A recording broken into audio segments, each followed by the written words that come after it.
السلام عليكم ورحمة الله تعالى وبركاته، مرحبا بكم في قناتي أنا وأمي للطبخ والحلويات.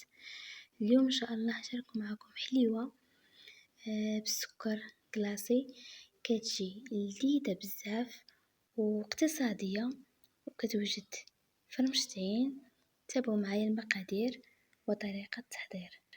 كنبداو بأول حاجة، كنطحنوا الزنجلان والقوقاو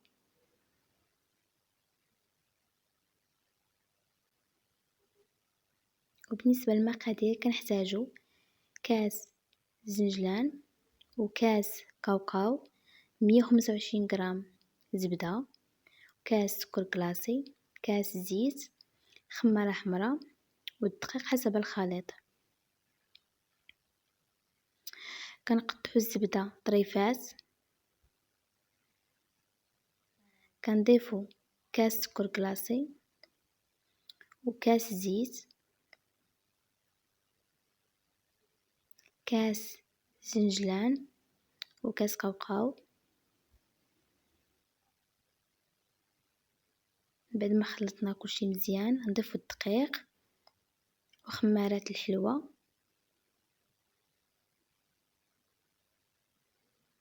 نجمو العجينة تجي بحال هكا. انا استعمل داك المرشم وانتوما والمرشم اللي عندكم متوفر في الدار.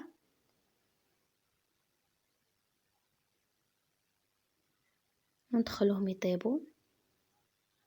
من خرجناهم فندناهم في سكر كلاصي وشهية طيبة في قناتي أنا وأمي للطبخ والحلويات.